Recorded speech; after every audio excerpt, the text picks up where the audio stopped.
Selamat pagi berkat dalam. Selamat berjumpa dengan saya Ronald Ong dari Kep Santo Yusuf Jember. Sebelum kita masuk dalam renungan, marilah kita persiapkan hati kita, marilah kita berdoa. Demi nama Bapa dan Putra dan Roh Kudus, amin. Allah yang Maha Baik, kami berterima kasih atas rahmat hari baru yang Kau berikan kepada kami hari ini. Sebentar lagi kami akan mendengarkan sabda-Mu. Sertailah kami supaya kami dapat mendengarkan sabda-Mu dan meresapkan dalam hati kami. Kemuliaan kepada Bapa dan Putra dan Roh Kudus, seperti pada permulaan, sekarang, selalu, dan sepanjang segala abad. Amin.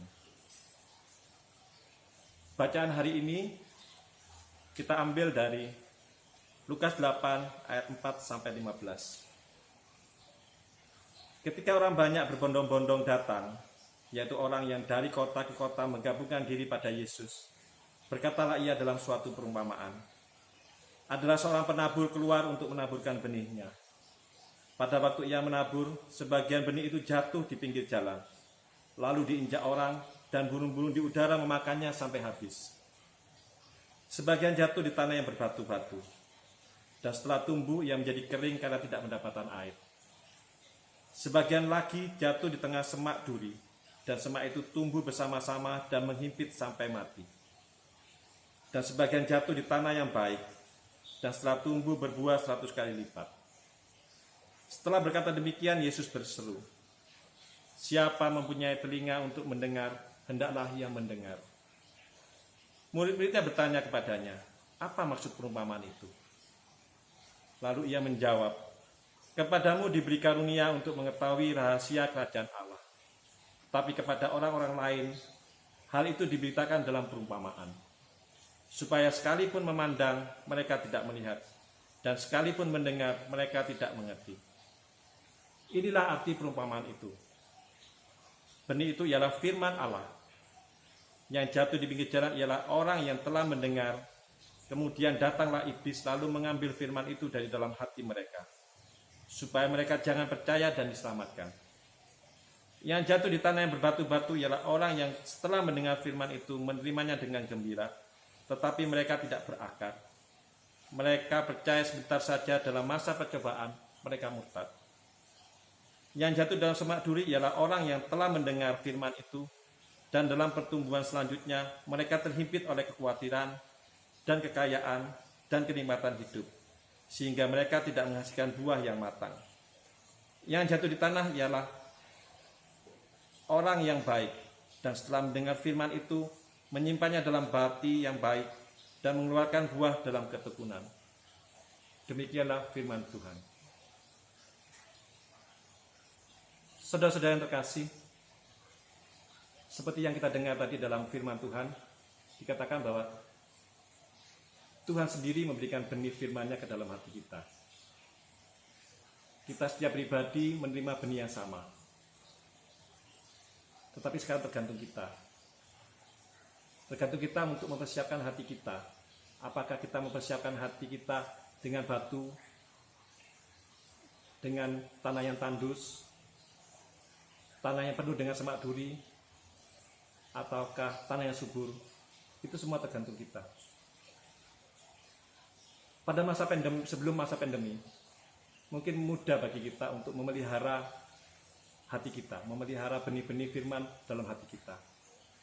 Karena begitu banyak kegiatan-kegiatan yang dapat kita lakukan, kegiatan-kegiatan rohani yang dapat kita lakukan untuk menyegarkan hati kita. Begitu kita merasa kering, hati kita merasa kering, rindu akan Tuhan, kita dapat langsung pergi ke gereja, kita dapat langsung memuji Dia dalam persekutuan doa, kita dapat melakukan ekaristi dan menerima sendiri tubuh Kristus. Tapi sekarang, pada masa pandemi ini, di mana semua serba tertutup, kita tidak lagi dapat bebas untuk menerima tubuh Kristus. Kita hanya dapat misa melalui online. Kita tidak lagi dapat melakukan persekutuan-persekutuan doa. Kita semua persekutuan doa hanya melalui online. Belum lagi masalah-masalah yang muncul akibat dari pandemi ini. Masalah-masalah keluarga, masalah pekerjaan, masalah anak, masalah pendidikan, dan sebagainya. Masalah-masalah itu menghasilkan suatu menghasilkan suatu rasa khawatir, kecewa, ketakutan, risau. Yang semuanya itu bagaikan semak berduri yang menghimpit benih-benih itu. Untuk dapat selalu memelihara benih-benih itu, kita memerlukan tenaga yang kuat, semangat yang kuat, dan kesetiaan yang lebih dari seperti sebelum pandemi. Kita sekarang harus lebih berjuang, harus lebih setia kepadanya untuk dapat selalu mengikuti misa online meskipun hati tidak nyaman karena kita tidak dapat menerima langsung tubuh Kristus, tapi kita harus tetap bersemangat untuk dapat mengikuti misa itu, misa secara online. Marilah kita renungkan, apakah kita tetap mau memelihara benih yang Tuhan berikan kepada kita, sehingga kita benar-benar dapat berbuah, dan buah itu dapat kita rasakan. Apakah kita mau menjaga benih-benih itu dari semak-semak berupa kekecewaan, kekhawatiran, ketakutan, dan sebagainya yang menghimpit benih-benih itu, sehingga kadang-kadang benih itu tidak dapat tumbuh dan akhirnya mati. Bagaimana dengan kita? Marilah kita renungkan. Amin.